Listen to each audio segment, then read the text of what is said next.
ఎందువలన ఏశావు యాకోబు మీద ద్వేషాన్ని కోపాన్ని పెంచుకొని పగ తీర్చుకోవాలనుకుంటున్నాడో అనే విషయాన్ని మనము ధ్యానిస్తూ ఉన్నాం. ఒకటి స్వయం జాలి, తన మీద తాను జాలి పడటం అని ధ్యానించి ఉన్నాం. ఇక రెండవది యాకోబు చేసినటువంటి ద్రోహము మోసం అనేది ఏశావు మనస్సుల్లోకి చొచ్చుకొని పోయి ఆయన మనసుకి తీరని గాయము చేసినది అని కూడా మనము చూసి ఉన్నాం. ఇక మూడవది ఏమిటి అంటే యాకోబు చేసినటువంటి అన్యాయం మోసము వలన ఆయనకు రావాల్సినటువంటి దీవెనలు యాకోబు పొందటం వలన ఏశావు ఒక విధమైన అసూయతోటి రగిలిపోయాడు. మొదటి హత్య ఆబేలు హత్య. కయీను దేవుడు తనకంటే కూడా ఆబేలుని ప్రేమించి ఆబేలు యొక్క కానుకలను స్వీకరించినందుకు అసూయతోటి రగిలిపోయాడు, కయీనుని సంహరించాడు. ఇదే విధముగా తనకు రావాల్సినటువంటి దీవెనలు యాకోబు పొందుట వలన ఏశావు అసూయతో రగిలిపోతూ ఉన్నాడు, చంపాలని ఆలోచిస్తూ ఉన్నాడు. యేసు ప్రభు విషయానికి వస్తే ఇది మనకి ఇంకా స్పష్టమవుతూ ఉంది.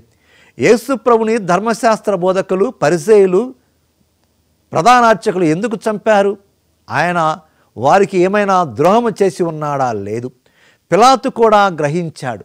ప్రజలు తమ మాట విని తమకు విలువనిస్తూ తమనే అనుసరించాలి అని అనుకుంటున్న వీరు ఆ ప్రజలు యేసు ప్రభు వెంట వెళుతూ యేసు ప్రభుకి ప్రాముఖ్యత ఇవ్వడం చూసి ఓర్చుకోలేకపోయారు. అసూయతోటి ఆయనను సిలువ వేశారు.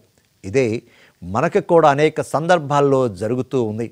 ఇతరుల అసూయ వలన మనము కీర్తి ప్రతిష్టలు కానీ, సిరి సంపదలు కానీ, విజయాలు కానీ సాధించినప్పుడు ఇతరుల అసూయ వలన మనము అనేక ప్రమాదాలకి, ద్రోహాలకి, అన్యాయాలకు కూడా గురి అవుతూ ఉన్నాం. ఇక తరువాత మనము గుర్తించుకోవలసినటువంటి విషయము, ఈ సంఘటన తర్వాత ఈసాకు యాకోబును దీవించిన ఈ సంఘటన తర్వాత ఏశావు జీవితం మునుపటి వలె సాగలేదు. వేటకాడు, అరణ్యవాసి, జింకలను వేటాడుతూ సరదాగా సాగిపోతూ ఉంది. ఇరువురు భార్యలతోటి హాయిగా కాపురము చేస్తూ జీవిస్తూ ఉన్నాడు. కానీ యాకోబు చేసినటువంటి మోసం వలన ఈ జీవితము తల్లక్రిందులైనది. ఆయన మనసంతా కూడా కోపము, ద్వేష, పగతో నిండి ఆయన యొక్క జీవితాన్నే మార్చివేసినది. మన యొక్క జీవితంలో కూడా ఇతరులు మనకు చేసినటువంటి హాని వలన కొన్నిసార్లు మన యొక్క జీవితాలే తల్లక్రిందులవుతూ ఉన్నాయి. మునుపటిలాగా సాఫీగా సాగిపోతూ ఉన్న జీవితము అనేక ఇబ్బందులకి, ఇక్కట్లకి లోనవుతూ ఉంది. ఇది ఈసాకు జరిగినది, మనకు కూడా జరిగినది. ఈ సందర్భంలోనే మనం ఇంకా లోతుకు వెళ్ళినట్లయితే కొన్నిసార్లు మనకి అపకారము చేసిన వారి మీద కంటే కూడా, కొన్నిసార్లు మనకి హాని చేసిన వారి మీద కంటే కూడా ఈ అపకారము, హాని, ప్రమాదము, అన్యాయము జరగటానికి అనుమతి ఇచ్చినటువంటి దేవుని మీద కూడా కోపం వస్తుంది. కోపంలో మనము దేవునిని ద్వేషిస్తూ ఉంటాం, దూషిస్తూ ఉంటాం. యిర్మీయా చేసినది కూడా ఇదే. యిర్మీయా యూదులు తనను బాధిస్తూ ఉంటే ప్రవక్తగా పిలిచినటువంటి దేవుణ్ణే నిందిస్తూ ఉన్నాడు. యిర్మీయా ప్రవక్త గ్రంథం 15వ అధ్యాయం 18వ వచనములు ఇలా పలుకుతూ ఉన్నాడు. నీవు నాకు వేసవిలో ఒట్టిపోవుటచే నమ్మదగినగా నుండు నది వంటి వాడవయ్యదవా. నీవు ఎండాకాలంలో వట్టిపోయిన సెలయేటి వంటి వాడవు. 20వ అధ్యాయం 7వ వచనంలో ఇంకా గాఢముగా పలుకుతూ ఉన్నాడు. నీవు నన్ను చెరచితివి, నేను చెడిపోయితిని. నీవు నన్ను మోసగించితివి, నేను మోసపోయితిని. ఇదే అనేక సందర్భాలలో మనము దేవుణ్ణి నిందిస్తూ ఉన్నాం. దేవుడనేవాడు అనుమతించకపోయినట్లయితే, దేవుడనేవాడు నన్ను కాపాడినట్లయితే నేను ఇలా ఈ శత్రువుల అన్యాయానికి, అపరాధానికి, శత్రువుల వల్ల హానిని ఎలా పొంది ఉండేవాడు అని మనకు అనేక సందర్భాలలో దేవుని మీద కూడా కోపం వస్తూ ఉంది. అయితే కీర్తనకారుడు ఏమి చెబుతూ ఉన్నాడో మనము ఒకసారి గమనించుదాం. కీర్తన 37వ అధ్యాయము 1వ వచనం నుండి మనము చదువుతూ ఉన్నాం. దుష్టులను చూచి నీవు కోపము తెచ్చుకొనవలదు, దుర్మార్గుల పనులను గాంచి అసూయ చెందవలదు. వారు గడ్డి వలె త్వరితముగా ఎండిపోవుదురు, పొలములోని మొక్కల వలె వాడిపోవుదురు. మనం ఏమి చేయాలంట? నీవు ప్రభువును నమ్మి మంచిని చేయము, అతని దేశమున వసించుచు సురక్షితముగా జీవింపము, ప్రభువునొక్కరిని ఆనందప్రదునిగా భావింపము, అతడు నీ కోరికలు తీర్చును. 5-6 వచనాలు చాలా ముఖ్యమైనవి. ఈ కీర్తనకారుడు ఏమి చెబుతున్నాడో వినండి. 5వ వచనములో, ప్రభువు మీద భారం వేయము, నీవు అతనిని నమ్మినచో అతడు నీ కార్యమును నెరవేర్చును. 6వ వచనం, అతడు నీ మంచితనమును వెలుగువలే ప్రకాశింపచేయును, నీ ధర్మవర్తనమును మధ్యాహ్నపు సూర్యుని వలె బాసిల్ల చేయును. తనను కీర్తించిన ఇర్మియాకు కూడా ప్రభు ఇలా సమాధానం ఇస్తూ ఉన్నాడు. ఇర్మియా ప్రవక్త గ్రంథం 15వ అధ్యాయం 19వ వచనంలో, నీ నికృష్ట భావాలు వీడు, ఉదాత్తమైన సందేశమును చెప్పెదవేని నేను నిన్ను మరలా నా ప్రవక్తగా చేసుకొందును, నిన్ను ప్రజలకు లొంగని ఇత్తడి ప్రకారముగా చేయుదును. దేవుడు నా పక్షమున ఉన్న ఎడల నాకు విరోధి ఎవడు? పౌలుడు రోమీయులకు వ్రాసిన లేఖలో దేవుని మీద తనకున్న అచంచలమైనటువంటి విశ్వాసాన్ని వ్యక్తం చేస్తూ ఉన్నాడు. మనము కూడా ఇటువంటి అచంచలమైనటువంటి విశ్వాసాన్ని దేవుని ఎడల కలిగి ఉండాలి. ఇది కథలో కొంత భాగం మాత్రమే. ఈ సంఘటన తర్వాత వీరందరికీ ఏమి జరిగిందో, తర్వాత ఏమి జరిగిందో మనము గమనిస్తే దీనిలో ఉన్న మర్మం, సత్యం మనకు తెలుస్తూ ఉంది. యాకోబు మోసం చేశాడు, తండ్రి నుండి దీవెనలు పొందాడు. రిబ్కా కూడా మోసము చేసింది, ఈసాకు నుండి జ్యేష్ఠపుత్రుడైన ఏసావుకు దక్కవలసినటువంటి దీవెనలు తాను ప్రేమించిన యాకోబు పొందేటట్లు చేసింది.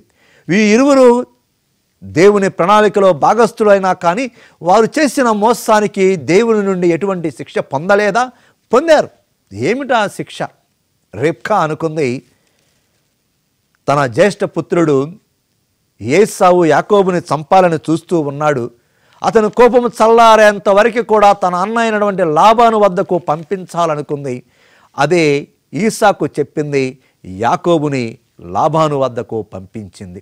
కొద్ది కాలం అనుకుంది, ఈసావు కోపము చల్లారేంత వరకు అనుకుంది. ఆ కోపము చల్లారేంత వరకు ఉంది.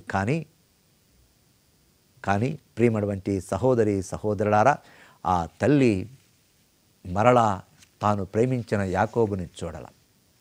ఈ కొద్ది కాలం 20 సంవత్సరాలు అయినది. యాకోబు 20 సంవత్సరాల తర్వాత తన పశువుల మందతో భార్యా బిడ్డలతో తిరిగి వచ్చే నాటికి రిబ్కా చనిపోయింది. చూడండి, తాను చేసినటువంటి మోసానికి మనస్తాపముతోటి దిగులుతోటి చనిపోయింది. ఇక యాకోబు విషయానికి వద్దాం. యాకోబు 20 సంవత్సరాలు భయంతో బతికాడు. ఎడారిలో ఏ ప్రయాణపు గుంపును చూసినా తన అన్నయ్య ఆ గుంపుతోటి తన మీదకు వస్తూ ఉన్నాడని క్షణక్షణం భయంతో బతికాడు. ఇక ఇంతకంటే నరకప్రాయం ఏముంటుంది? అతని మామ అయినటువంటి లాబాను కూడా మోసం చేశాడు. ఏ విధముగానైతే తాను తండ్రిని మోసం చేసి దీవెనలు పొందాడో, తన మామ లాబాను అతన్ని మోసం చేశాడు. ఆ మోసముతోటే తనకు ఇష్టం లేకపోయినా లేయాను పెళ్లి చేసుకోవలసి వచ్చింది. ఇష్టం లేని ఆ లేయ ద్వారా బిడ్డలను కన్నాడు. అది మాత్రమే కాదు, తన ముదుసలి ప్రాయంలో తాను ఎంతగానో ప్రేమించినటువంటి యేసేపుని కోల్పోయాడు. ఆ దిగులుతోటే కాలాన్ని వెళ్ళబుచ్చుకున్నాడు. ఇక మనము చరిత్రను గమనించినట్లయితే ఏసావు వారసులైనటువంటి ఏదోమీయులు ఇజ్రాయేలు ప్రజలకు శతాబ్దాల తరబడి శత్రువులయ్యారు. యాకోబు వంశజుడు యేసుప్రభు యాకోబు వంశం నుండి జన్మించాడు. ఈ యేసుప్రభుని చంపాలని చూశాడు ఏసావు వంశీయుడు అయినటువంటి ఎదోమీయుడు అయినటువంటి హెరోదు చక్రవర్తి బాలుడుగా ఉన్నప్పుడు సంహరించాలనుకున్నాడు. ఏసావు విషయంలో ఏమి జరిగిందో గమనించుదాం. 20 సంవత్సరాల తర్వాత తిరిగి వస్తూ ఉన్నటువంటి యాకోబుని కలవటానికి ఏసావు ఎదురు వెళ్ళాడు. ఆదికాండము 33వ అధ్యాయంలో దీనిని చదువుతూ ఉన్నాం.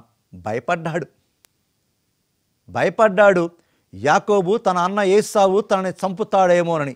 కానీ మనము ఆదికాండము 33వ అధ్యాయము 10వ వచనంలో మనము చదువుతూ ఉన్నాం. ఏమని? యాకోబు ఏసావుతోటి, దేవుని ముఖము చూసినట్లు నీ ముఖము చూచితిని, మీరు దయతో నన్ను చేరదీసిరి అన్నాడు. చేరదీశాడు. ఎదురు వెళ్ళాడు, ముద్దు పెట్టుకున్నాడు, కన్నీరు కార్చాడు. అంటే కాలక్రమంలో యాకోబు చేసినటువంటి ద్రోహాన్ని మరిచిపోయి అతని మీద ఉన్న కోపాన్ని, ద్వేషాన్ని విడిచివేశాడు. అయితే అది సహజ సిద్ధమైనటువంటి శాంతము అనాలి. కానీ క్రైస్తవముగా అంతవరకు అంతకాలము మన యొక్క పగవారిని క్షమించడానికి వేచి ఉండకూడదు. ఎఫెసీయులకు రాసిన లేఖ 4వ అధ్యాయం 26వ వచనంలో మనము చదువుతూ ఉన్నాం. మీకు కోపము వచ్చినచో ఆ కోపము మేము పాపములోనికి లాగుకొని పోకుండా చూచుకొనుడు. సూర్యుడు అస్తమించులోగా మీ కోపము చల్లారిపోవాలి అని పౌలు గారు అక్కడ చెబుతూ ఉన్నారు. అదే మనము కూడా మన కోపాన్ని, ద్వేషాన్ని, పగను జయించాలి. అపకారికి ఉపకారము నెపమెన్నక చేయువాడు ధన్యుడు సుమతి అన్నాడు. మనము కూడా మన శత్రువులని క్షమించాలి. ప్రభు కోరుకున్నట్లు మనము క్షమించాలి. మనం ఇతరులని తీర్మానిస్తూ ఉన్నాం. అయితే పౌలు గారు ఏమి పలుకుతూ ఉన్నారో ఒక్కసారి చూడండి. కొరింథీయులకు రాసిన లేఖ 4వ అధ్యాయము 7వ వచనములో, ఇతరుల కంటే నిన్ను అధికంగా పరిగణించినది ఎవరు? దేవుని నుంచి పొందనది ఏదైనా ఉందా? మరి ఈ విధముగా పొందినది అయితే నీకు ఉన్నది దేవుడు ఇచ్చిన దానం, మరి ఎట్లు గర్విస్తావు? అందుకే సత్యం ఏమిటంటే మనందరం కూడా మన జీవితంలో సరి అయినవి, సమంజసము కానివి ఎన్నో చేస్తూ ఉన్నాం, చేశాం, వెళుతూ ఉంటాం. కానీ దేవుడు అనంత ప్రేమామయుడు, మనల్ని తన కుమారుడైన క్రీస్తు ద్వారా నిరంతరము క్షమించుకుంటూ వెళుతూనే ఉన్నాడు. ప్రభు యొక్క వాక్కు మనకి చెబుతూ ఉంది. లూకా శుభవార్త 6వ అధ్యాయము 27 నుండి 28 వచనాల్లో, శత్రువులను ప్రేమించు, ద్వేషించే వారికి మంచిని చేయి, హింసించే వారి కోసం ప్రార్థించు, దీవించు అంటూ ఉన్నారు. ఈ సందర్భంలో తాల్ముడ్లో ఉన్నటువంటి ఒక చిన్న సంఘటన మీకు తెలియజేయదలుచుకున్నాను. అదేమిటంటే, ఒకరోజు అబ్రహాము వద్దకు ఒక వ్యక్తి అతిథిగా వచ్చాడు. అతిథి మర్యాదలు చేశాడు. రాత్రిపూట తనతో కలిసి దేవుణ్ణి ప్రార్థించడానికి ఆహ్వానించాడు. ఆ వ్యక్తి తిరస్కరించాడు. ఆ వ్యక్తి నిప్పుని ఆరాధించేవాడని తెలిసి రాత్రిపూట గుడారము నుండి బయటకు తరిమివేశాడు. ఆ రాత్రి దేవుడు అబ్రహాముకు కనిపించి, అబ్రహామా, నేను ఆ వ్యక్తిని 70 సంవత్సరాలు భరిస్తూ వచ్చాను, నీవు ఒక్క రాత్రి ఆ వ్యక్తిని భరించలేకపోయావే అన్నాడు. ప్రియమైనటువంటి సహోదరి సహోదరులారా, దుర్మార్గులు, దుష్టులు, మన పగవారు, శత్రువులు, అటువంటి వారిని మనము భరించకూడదు, క్షమించకూడదు అనుకున్న వారిని దేవుడు క్షమిస్తున్నాడు, భరిస్తూ ఉన్నాడు, వారి ఎడల మంచిగానే ఉంటూ ఉన్నాడు.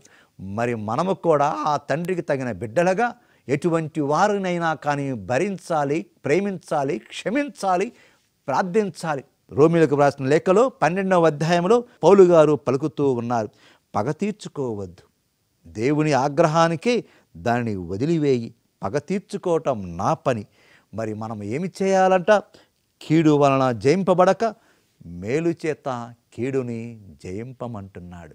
ఇది మనందరం కూడా తెలుసుకొని మన పగవారిని క్షమించి, వారిని ప్రేమిస్తూ, వారి కోసం ప్రార్థిస్తూ, నిజముగా దేవుడు వారిని దీవించాలని మనము ప్రార్థన చేయాలి. ఈ విధంగా చేసినప్పుడు చమత్కారం ఏమిటో తెలుసా?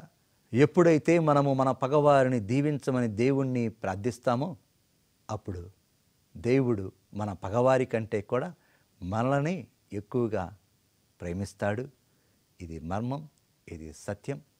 ఆమేన్.